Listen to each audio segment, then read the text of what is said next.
Hello, everyone, and welcome to another exciting edition of Training Unleashed. Today, we have a goddess on the show, which is a fantastic thing.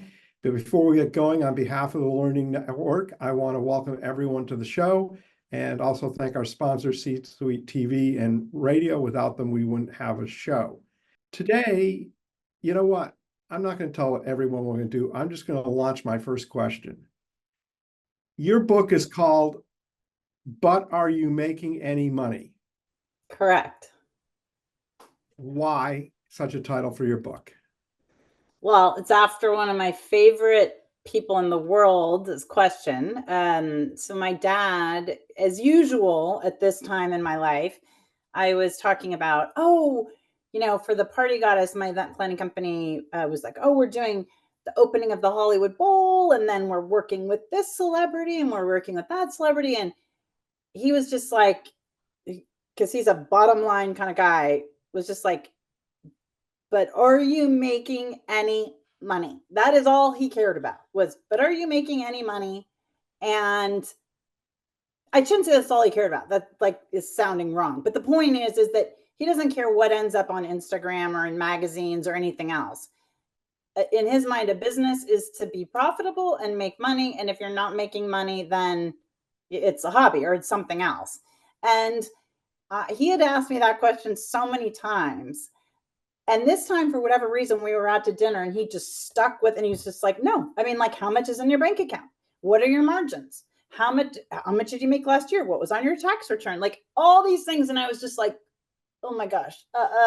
And it really got me thinking that I cannot have this conversation one more time where I don't know the exact answer to those questions. And so from that point, I was like, okay, even though I went to Georgetown and got my business degree, evidently I still couldn't find my way out of a paper bag. So I realized I need to solve my own problems. And so I went about creating this system to figure out if I was actually making any money, and then ended up writing a book about it so that other people could not have to go through what I went through. I love what you're saying, because what I'm really hearing is that people run businesses, but they aren't really maximizing profit. They might stumble and be accidentally profitable, but are they intentionally profitable? And a lot of times people are scared to even look or understand, which is fantastic. Now, you have two websites. You have the Party Goddess and you have the Profit Goddess. Right. So I take it that you are inspired by helping businesses become more profitable, right? But you still love the party, right? Well, that's my core. I mean, the Party Goddess and events are where I started, right? Like I left Georgetown, I got into the restaurant business, and then I started a catering company, and the whole, went from there. So my the whole foundation of my career has been in the food and hospitality industry at some level, and I still do that in different, very different ways these days than, I used to start out doing like the $500 baby shower or whatever.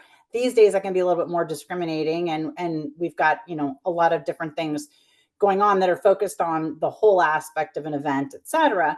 But what I found was there was a real need with entrepreneurs, and especially people who left corporate America or and probably were really good at what they did. So like I work a lot of times with people who, let's say it's a woman who was an amazing lawyer, but she wants to leave and start XYZ business. And what's interesting is she was at the top of her field, and now she's going to start a business, and it's just like, oh my gosh, this seems so overwhelming. Where do I start? What do I do? And it is very overwhelming. And I've spent so much of my life being overwhelmed. So that's I say I wrote the book to solve my own problems, but I really then launched the other stuff to have people not repeat what I went through, because being an entrepreneur and in the beginning is rough. It's rough in the middle. It's rough in the end, because I feel like you're always second guessing yourself. You're always saying to yourself, am I supposed to be doing this? Like, is this the right way to do it? Is there a better way to do it? Is that how so-and-so does it, who appears to be very successful on Instagram? And I wanted to just kind of cut to the chase and be like, this is, at least I think, a very good way to do it. Maybe not the best way, but here's how you can cut through the baloney and focus on what's most important, because there are things that are more important in business than others.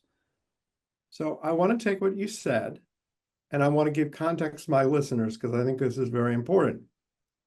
Some of you might be tuning out and saying to yourself right now, well, she's talking about business. I don't own a business. Mm-hmm. But even if you work for a bigger company, and let's just say you head up a training department, this is Training Unleashed after all. Absolutely. That is a business. Even if you don't head up a department, but you have responsibilities, even if you're just like a salesperson. Absolutely. Is that part profitable? So this whole context, are you profitable, is really important. And what I really want to do is take time and talk about this from the lens of a training department. Mm-hmm. Because I find that sometimes companies treat training departments as like a charity. We know we're going to lose money, right? But we got to do it. People want it, but we'll spend as little as we can. Right. But we know what kind of impact that training can have. And the Right. premise of the show is to unleash the benefit of training, which means you're growing sales or you're being more efficient or doing things that way. Right. So if you were speaking right now to somebody that is in a training department, runs, manages, oversees a training department, right, what are the good questions you would be asking them to understand if they're profitable or not? I think some of the key questions, like, quite frankly, are basic, and whether they're in a training department, a sales department, they own the company, they're a small business, it's all the same. It's, where are we getting stuck? Like, what's keeping us up at night? Maybe that's just the department training manager. And when you say, I would say it, a little more colorfully, like with an expletive that I won't say on your show, but I call it the, like, what's bugging the daylights out of me list. And I find if you can approach a manager or anyone with that question, like, okay, what are the top 3 things that are basically driving you crazy about your department? And they'll be like, oh, this, it'll be hard to get them to stop at 3, right? Yes. So one of the things I do is, okay, fine, let's data dump all those. Maybe you're going to get 10. And then you kind of reorganize them and say, okay, they sort of fit into these buckets, right? Or, these 2 are kind of the same. They're just a different way of saying it and a different way of venting about it. And when you ask that question, automatically a pattern appears. And you really, it helps to be able to see the person when you're doing it, if not face to face, like you mean in person, then on Zoom, because you see the facial reactions. Because what somebody will type as like an answer to a questionnaire or to an email gives you very different information than if you're talking to them. So if I'm talking to them and they start going, oh, and their body language changes and their facial expressions change, you start going, okay, now we're getting somewhere. And a lot of times it will be about, certain things might run well with most people, but someone on the team is not getting it. Or upper management is saying you need to do, shocker, more with less resources, right? We need to cut the budget, or we need to cut this department. And so I always start with what is bugging, like, what's bugging you. Then I start with, hey, listen, why do you think that's the case, right? And really have a laundry list and a total data dump. And it could be relevant, irrelevant, just get it all out. Because again, another pattern emerges. And even if you're just doing this with yourself and you read the list of, like, what's bugging the daylights out of me, and then you read the list of, like, okay, so why do I think all these things are happening? And it might come down to being, and I encourage it just to be written like a diary, like, because this person is stupid, I inherited them in my department. I never should have, I knew I should have fired them before, but I haven't, all the reasons. And then you start, the pattern emerges, and you start realizing, wow, maybe I have a pretty good department. It's just this one person. Or maybe you realize, wow, our whole department has got a lot to learn. Or maybe it's everybody is stuck with the fact that you just upgraded systems, right? And since you upgraded systems, now people are having, more technical issues. Because what I find at the end of the day is, if you can kind of unlock the top 3 things, you really start to get things moving in a better direction. So you take it with the what's bugging the daylights out of you list, combined with like what your boss or somebody wants from you. And I think you marry those together and then you prioritize. And typically, I think we can all say, even if it's going to come down to we've got to get more done with less time, right? Or less people. And what I then do is the next step is have everybody on the team track their time. And I'm just going to tell you right now, they're going to squawk till the cows come home. And I don't mean just like clocking in and out. Now, you can do it on apps. It's super easy. You can, quite frankly, do it with a piece of paper and a spreadsheet and a stopwatch on your phone. But the idea is that you have everybody start tracking their time, ideally for a week. And you start from when they sit down at their desk. You can also do it when they get to work and have them do it. And so I'm going to interrupt you for a second. Yeah. Because I want to bring all the listeners up to speed. Yeah. What I'm hearing you say, and I'm not sure I'm hearing this. Yeah. Is that when you make this list, that one of the most common things you see is inefficiency and ineffectiveness and bad organizational skills is a major issue in most businesses. Huge. And the biggest issue of like that encapsulates that even further is the lack of respect for time, or instead of return on investment, the return on time. And if we all start looking at it as just like we look at, if I give $10,000 to a stockbroker, I want to make 11,000 at the end of the year or whatever. You have a percentage. We need to do exactly the same thing with time. And if we do that and we set goals for our time or set goals for our team, so the head of a department could say, I need to get X return on my investment on these individuals. So let's say this is a $40,000 a year employee, right? And I would say you load up the benefits, the taxes, all that stuff. So if their salary is 40,000, but with all that other stuff, they're really, I don't know, 50,000. So I call it soaking wet. And then you say, I need to get a 3-time return on investment to make upper management happy. So you've got to get, let's say, $150,000 worth of productivity out of that person. And if you can start by looking at it very simply. Now, some companies are going to say 3-time return. We need to have a 10-time, fine. But you determine some kind of return on that person. And then when you ask them to track the time and you start seeing where they're spending it, which, by the way, all of us are pretty miserable at it. Yours truly, even though I wrote a book on it. You track it and you realize all the leaks in the bucket, right? You realize, oh my gosh, I am wasting, even if it's 10 minutes here, 5 minutes there, 15 minutes there. And that's the magic for a training department, right? Because if you can take and you can look at somebody's, what they did for you'll know, by the way, in the first day, probably. But if they look and they see, wow, they spent 20 minutes trying to talk to the tech department because the internet was slow and they couldn't log in here or here. Oh, they were struggling with this or this or this. Often, if you make a couple tweaks and replace where they're getting stuck, which is those activities probably have like no ROI, and you replace them with like, what would their top activity be? Like in a perfect world, what would you have this person doing? So for example, let's say it's, I don't know, in a perfect world, you're overseeing a sales department and you would say, well, in a perfect world, this person is so personable. They're so great with customers. I would have them meet with 10 customers a day instead of 5. Okay. Well, then you figure out what is that person doing instead of meeting with those customers? Like, why couldn't you just stack the deck? Well, sometimes you could say, because you can't work them 24 hours a day. It's not realistic to meet 10 customers in person. They would burn out, all those different things. But then what's the next step to them meeting the customers in person? Maybe them just creating a fun video with their personality saying, oh my gosh, I miss you. How are you? I haven't seen you and the team in a while. 30-second thing, send it over via email or via cell phone. And they get that, the other side gets that warm, fuzzy feeling. It's a touch point. It's a really high touch point because it's familiar. It makes everybody feel good. But that took a very, very, very small amount of time. it was part of the strategy, but it took a small amount of time.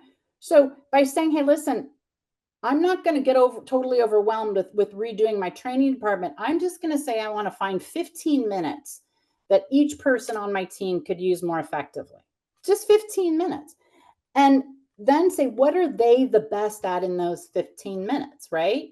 And so that they could substitute that. And right out the gate, you're going to get a bang for your buck. Right out the gate, you're going to see the productivity improve. And then guess what? Everybody's going to get the dopamine hits of, oh my gosh, this is great. I feel great. My boss is happy. And then they want to continue. But go for some small win. Yeah. Hey, everyone. Evan Hackel here. I want to talk to you about the Learning Network's new product called QuizBase. This is an amazing tool for assessments. You'll be able to take your quizzes to the next level, make them more fun, more interesting, and more powerful. Go to learning.net and get a demo today. Ask for QuizBase. You won't regret it. Yeah, so let me take what you're saying and share a real life example for you. Okay. So in 2013, I bought the training company Turtle, which is now part of the Learning Network. Mm-hmm. And I went to the production team because in some ways we're a factory. We produce high quality e-learning courses. Mm-hmm. And I said, okay, what's our margin on these courses? Mm-hmm. And go, well, how would you know a margin? How would you go? Well, we pay people, right? And how many hours and how much we pay them. There you go. Right. But then no one knew how many hours. And then I said, okay, well, I took a whole bunch of people and I said, everyone guess how many hours. We broke the tasks up into like 10 different pieces. Everyone guess, just guess. Give me a guess. So I took the guess and I advertised it, I averaged it out. And I said, okay, this is what everyone's guess is. These are the averages. Yeah. And we can tell if this is true, it's not working. But now everyone, let's measure it. And then we started looking at measuring. And eventually what we did is we moved everything into a product, and I'll shout them out because they're a great product, a product called Liquid Planner. Where on every project we can track, we can say, this is the amount of time you should spend, this is how much time you did spend, and we can look for weaknesses. But here are the things that we found out. Different people did different things at different speeds. Yep. So we could then take certain tasks and give it to people that were super fast at those tasks. And interestingly enough, there's a correlation, at least in my experience, of the faster you are, the more you like doing it. So now you're totally into my secret sauce. Like, this is where I could spend forever. And this is, you hit upon something that, by the way, I don't know, I've never met anybody that's actually hit upon how crucial it is to notice the differences. And some of this maybe comes from Six Sigma or but where some people take 4 times as long to do the same thing. But they could zip through something else that their counterpart is like, oh my gosh, I would rather die than have a live call with a customer or whatever. Whereas this person can not only fix their tech issue, but can upsell them into, 4 other programs kind of thing. So, okay, keep going, because this is huge. And one of the things that we found out is so much time was wasted, the computer rendering. And somebody go, I spend 20 minutes waiting because there's so much video and such like that for it to render the course. Mm-hmm. So I replaced everyone's computer. Everyone had a laptop. I moved them to a tower, much faster, a lot more RAM, a lot more speed. So 20 minutes turned into 2 minutes. Yep. There was one guy that particularly worked on lots of really complex things. So I bought him a laptop in addition to the tower computer. So if he had big compiling, he could go on his other computer and catch up on his email and do his other stuff and not have to sit around just twiddling his thumb waiting for something to compile. Mm-hmm. And then with Liquid Planner, constant improvement. Yep. And then when we came and we merged with the Learning Network, mm-hmm. then they had their own method. So we all kind of talked. Eventually, we all switched to Liquid Planner and made things, tremendously more efficient. And of course, what we're doing now is looking at, how can we use AI to change processes and things of that nature. And the net of what you're saying is, at the end of the day, you tracked their time or somehow tracked it. And if the computer was 20 minutes and you got that down to 2, there's a delta of 18 minutes that became free, right? Now, Yeah. it would, as we know, be very quickly absorbed into some other part of the day. So that building on this magic is, you take those 18 minutes and then you say, okay, now what are you going to do instead? Which is what you effectively did, because you were figuring out who was slow at it and all those things. You started incorporating it. So if you go from, waiting for a computer for an extra 18 minutes is about, probably the worst use of time, unless, they were using another monitor like you did. But if you say 18 minutes, okay, what can somebody knock out in those 18 minutes that's of their highest level of contribution? And that's where the game just changes from a morale perspective, because nobody wants, it might only be an extra 18 minutes they're waiting, but let me tell you, it's not a happy 18 minutes, right? They're like, oh, I hate they're cursing the computer, the company, everything. And if you can switch them from that to like 18 minutes of working with their secret sauce that really lights them up, you're hitting all kinds of different points to improve not only training, but the workplace and all that stuff. So one of the things I think that people listening, because this is Training Unleashed and Unleash the Power of Training, training department can proactively be the leader of this initiative. Absolutely. Right? They can go in and help other departments evaluate their time, their effort. They can look also, because one of the chief reasons for inefficiency is lack of training. Yep. So you got to go grab somebody else. You got to take the time to find them. You're taking them. Now you got 2 people doing something one person could do. If people are properly taught and trained. Right. So, as a training department, you can be the efficiency department, right, where you're helping the whole organization run better and be more efficient. Right. And can you imagine if, let's say, I'm in charge of the sales department and head of training is looking at it like through that lens and comes over and is like, maybe they're friends, right? And they're just like, I remember you complaining about this or this or this, or you guys having an issue with, I don't know, inputting notes after a sales call or something. Well, it dawned on me that our computers were slow and we just got some faster ones. And I know you have 5 salespeople. So what if we did that with you? And could I help you just like implement that piece? Or could I, or somebody, if the training department went to a different department and said, hey, listen, where are you stuck? And just, again, pick one thing, because so many times it's the same thing over and over that's driving everybody crazy and holding back the productivity. So you fix one thing and then you start building on that. So that the training department, as far as I'm concerned, is at the hub of all of this, right? You got the best salesperson in the world. If they don't know how to input or switch systems or do this or get the POs right and get the vendors paid, it doesn't matter how amazing they are. So I'm going to bring up this point that builds on everything that we're saying. When you see the name, but are you making any money? Mm-hmm. And you ask people, well, how do you make more money? The first thing they're going to say is increase sales. Second thing they might say is increase margin. Third thing they might say is go into a new territory, right, etc.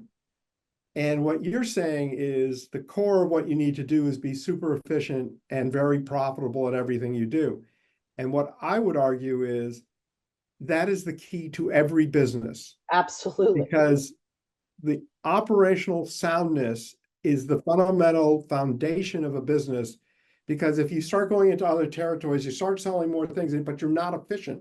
If you sell more things you don't make money at, you don't make more money. You lose more money. In fact, just to your point, I put it in 3 buckets. They're easy ways to make more money, right? You increase the top line, the revenue, whether it's more customers, more volume, or whatever it is. Next is you become more efficient. And next is, you cut your expenses. All of them will get you there, right?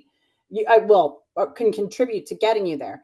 But and this is what I used to do, and what I found most entrepreneurs do. They all think I need more customers. I need more business. That's like the first thing I hear. And my response is, not only do I not want you going out, finding more customers or expanding that department or taking more Google ads, forget about that.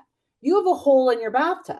Until we plug the hole, all we're doing is just having more go in and even more go out. So fix the root of the problem. Now, if you're the one company that's found that you have no operational inefficiencies, God bless, and go do Google ads and everything and take on the world. But most of us, by fixing a couple things at the source, then when we expand into another market or increase our revenue, then it's like compounding interest, right? Because we've already tightened things up from the core. But that starts with training and best practices and and setting the course for what is the best way and best and most efficient way to do something start to finish, and then take people out of that who are not naturally good at it or can't grasp the training component. So Marley, I find it utterly fascinating that you run a party business and a profit efficiency business, because typically when I think of people running a party business, I don't think of people being super detailed oriented. I wanted to say something to the audience. I went to Marley's website, and she has a really cool self-assessment test, which can really help kind of poke your eyes at how you do in terms of understanding, managing, and efficient time. And Marley, I'm sure our guests are all interested in knowing more about your company, who are the clients you like, more about your book, about your assessment. Mm-hmm. So please, share that information with everyone. Sure. Well, the website is theprofitgoddess.com, and you can take it's called the productivity quiz, and you can take that productivity quiz from just going to the website.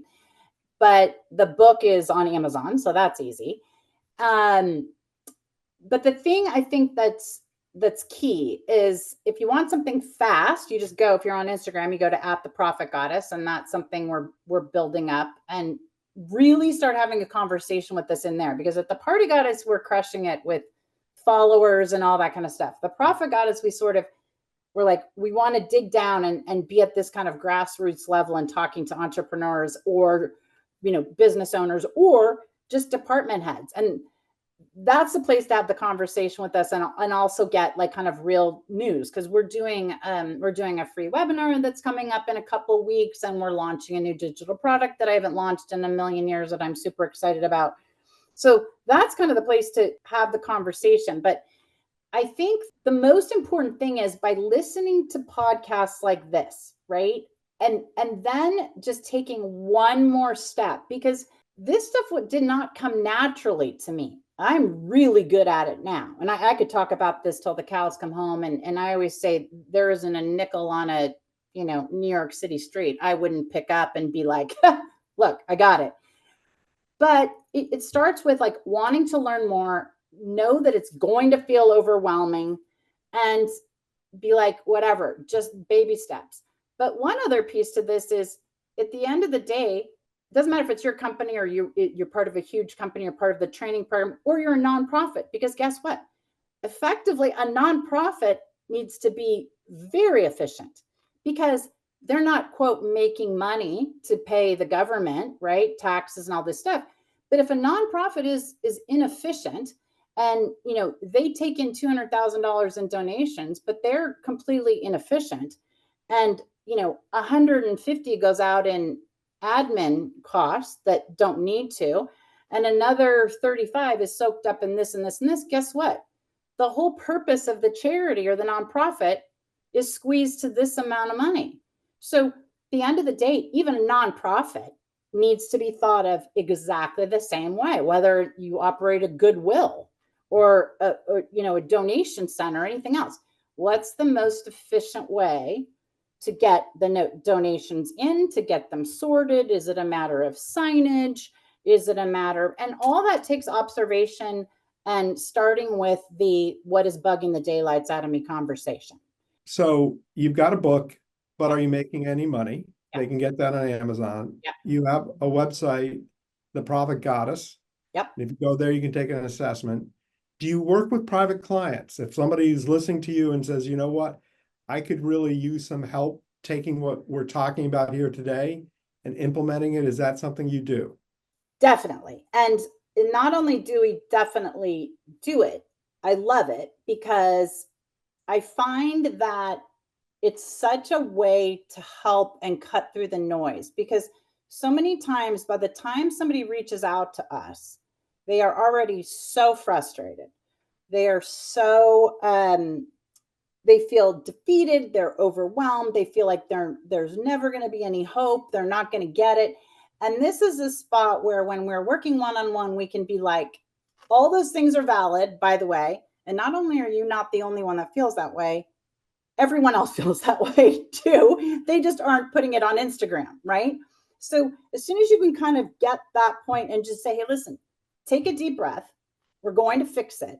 And how do I fix it? I'm not a magician, but I go by the mantra that you can't read the label from inside the jar.